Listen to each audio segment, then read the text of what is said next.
ದುರ್ಗರ್ಧವೋ ಧರ್ಮ ಸಂಗ್ರಹ. ಇಲ್ಲ ಸುಯೋಧನ, ಅಹೋ ಯಮನಂದನ, ಇದರ ತಾತ್ಪರ್ಯವೇನೆಂದರೆ, ಅದರ ತಾತ್ಪರ್ಯ ಧರ್ಮನಂದನ, ಈ ಧರಾತಾಳದಲ್ಲಿ ಶರೀರಗಳು ಸ್ಥಿರವಲ್ಲ, ಸಂಪದವು ಶಾಶ್ವತವಲ್ಲ.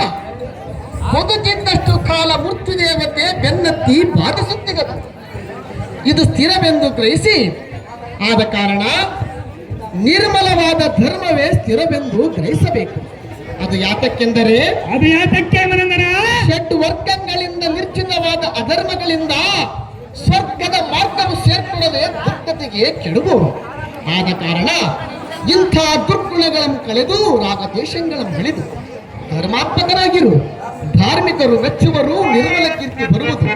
ಖಂಡಿಯ ಕುರುನಂದನ, ತಿಳಿದು ನೋಡು ನೀ ಎನ್ನಯ ವಚನ.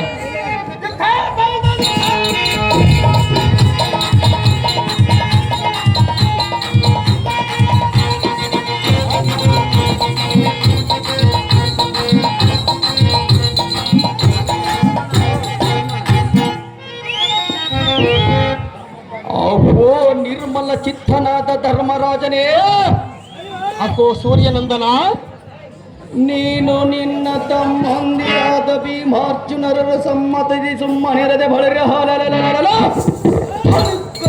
ಬಾಯಿ ಮುಚ್ಚು ಮಾತನಾಡುವರು.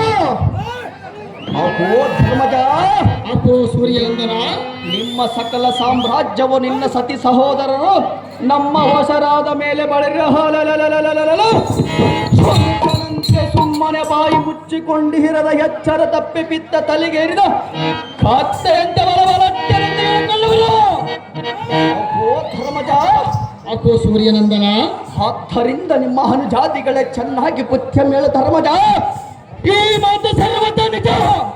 ಅಕೋ ಕರ್ಣ, ಅಹೋ ಧರ್ಮಜ, ಹಾಗಾದರೆ ಹೇಳುವನು ಕೇಳು. ಅದೇನು ಚೆನ್ನಾಗಿ ಹೇಳು ಧರ್ಮಜ.